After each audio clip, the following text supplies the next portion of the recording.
મિત્રો, લોકવારસોમાં આપણે શૈક્ષણિક બાબતોની પણ ચર્ચા કરીએ છીએ, એટલે કે શૈક્ષણિક વારસાની પણ ચર્ચા કરીએ છીએ. અમુક બાબતો જે શિક્ષણ સાથે જોડાયેલી છે અથવા શિક્ષણ સાથે એને સંલગ્ન છે, એવી બાબતોની પણ આપણે ચર્ચા કરીએ છીએ અને કરવાના છીએ. તો મારે આજે ખાસ તમારી સાથે એક એવી બાબત શેર કરવી છે જે આપણને બધાને લાગુ પડે છે, શિક્ષણને લગતી બાબત છે એટલા માટે થઈને. તો પહેલા તમે આ વિડીયો જુઓ, પછી એના ઉપર આપણે વાત કરીએ.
सब रिश्तों से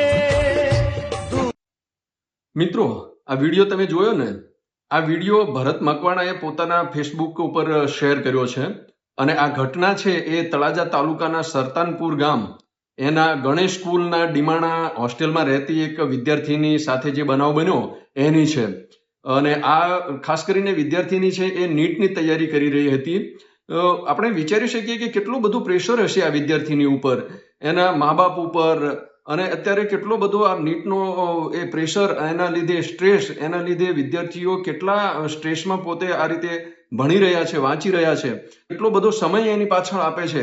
અને એક પ્રકારના સ્ટ્રેસ, એક પ્રકારની ચિંતા, એનાથી એ ઘેરાયેલા રહે છે. અને એ રીતે એવી ચિંતાની અંદર, એટલા દબાણની અંદર, એટલા સ્ટ્રેસની અંદર એ વિદ્યાર્થીઓ છે આ રીતે એની નીટની પરીક્ષા આપતા હોય છે. અને આવા સમયે જો નીટની એ પેપર ફૂટી જતા હોય, નીટના પેપરો લીક થઈ જતા હોય, અને વિદ્યાર્થીઓએ ઘણી બધી મહેનત કરી હોય નીટની પરીક્ષા આપવા માટેની, અને પછી એવું ખબર પડે કે નીટનું પેપર ફૂટી ગયું, એટલે વિદ્યાર્થીના માનસ ઉપર કેટલી બધી અસર પડતી હશે. એ વિદ્યાર્થીઓ છે એ માનસિક રીતે કેટલા હતાશ થઈ જતા હશે. શારીરિક રીતે હતાશ થાય છે, એની સાથે સાથે માનસિક રીતે પણ એ પડી ભાંગે છે. શારીરિક રીતે પોતાનું શરીર સાચવતા નથી, કારણ કે ખાવા પીવા ઉપર ધ્યાન આપતા નથી હોતા. અને મગજની અંદર, મનની અંદર ઘણું બધું ટેન્શન હોય છે, ઘણું બધું સ્ટ્રેસ હોય છે. અને એ સ્ટ્રેસ વચ્ચે આટલી બધી તૈયારીઓ કરતા હોય છે વિદ્યાર્થીઓ. ફરીથી જ્યારે એને એમ થાય કે હવે મારે નીટ આપવાની થશે, અથવા તો ફરીથી આપવાની થાય છે, જેટલી તૈયારી કરી હતી એ તૈયારી બધી એક પ્રકારના સ્ટ્રેસની નીચે, એક પ્રકારના તણાવની નીચે, એક પ્રકારના દબાણની નીચે એ ફરીથી એની તૈયારી કરવાની થાય, ત્યારે વિદ્યાર્થીના માનસ ઉપર કેટલી બધી અસર થતી હશે, એને માનસિક કેટલી ચિંતાઓ થતી હશે. ખાસ તો નીટનું આયોજન કરનાર એજન્સીઓ અને સરકારશ્રીએ આ પ્રત્યે વધારે સજાગ રહેવાની જરૂર છે. વધારે આયોજનબદ્ધ રીતે એની પૂર્વ તૈયારી કરીને પછી નીટનું આયોજન કરીને પછી નીટની પરીક્ષા લેવાની હોય છે. વારંવાર આ રીતે પેપરો ફૂટે તો એમાં વિદ્યાર્થીઓને માનસિક કેટલું તણાવ ઉત્પન્ન થતું હોય છે, કેટલું બધું ટેન્શન ઉત્પન્ન થતું હોય છે, એ કેટલા સ્ટ્રેસમાં રહેતા હોય છે.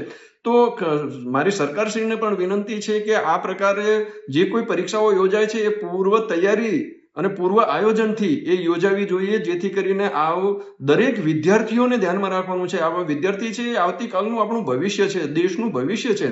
અને એ વિદ્યાર્થીઓ છે એ આવી સારી પરીક્ષાઓ આપીને આગળ વધવાના છે. તો નીટ જેવી પરીક્ષા હોય તો એ નીટની પરીક્ષા આખું દેશ આપતું હોય તો એને જે એજન્સી હેન્ડલ કરે છે તો એ વ્યવસ્થિત રીતે એને હેન્ડલ કરી શકે.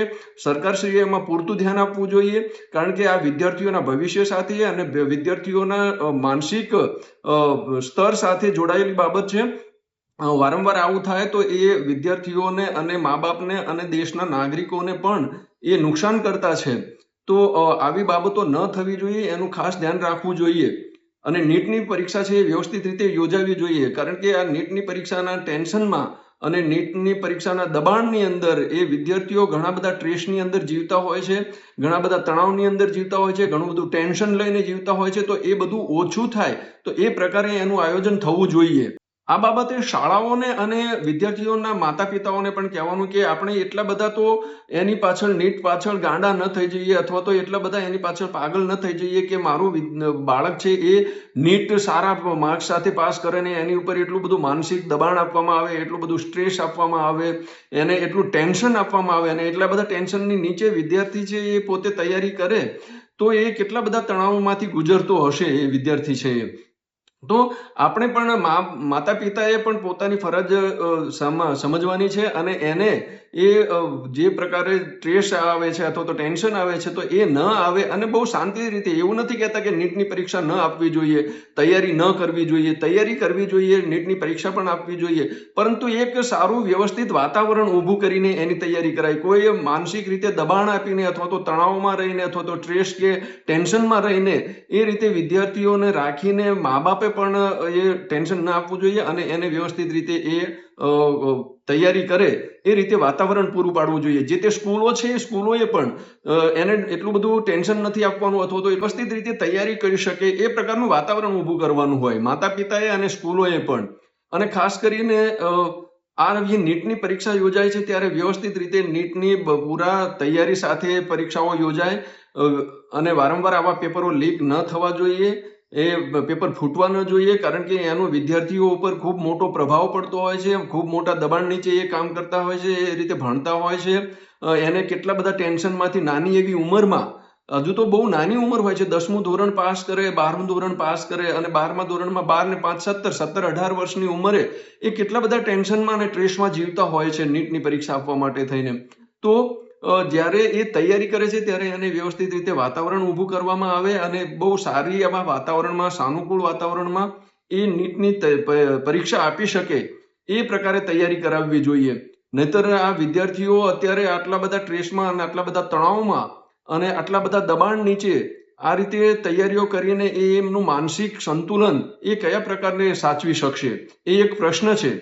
તો આ બાબતે આપનું શું કહેવું છે એ પણ આપ ખાસ જણાવજો, કે શું આ પ્રકારની વ્યવસ્થા હોવી જોઈએ, અથવા હોય તો એ કેવા વાતાવરણની અંદર એ થવું જોઈએ એનું આયોજન છે. તો એ બાબતે આપના પ્રતિભાવો પણ આપી શકો છો. અસ્તુ.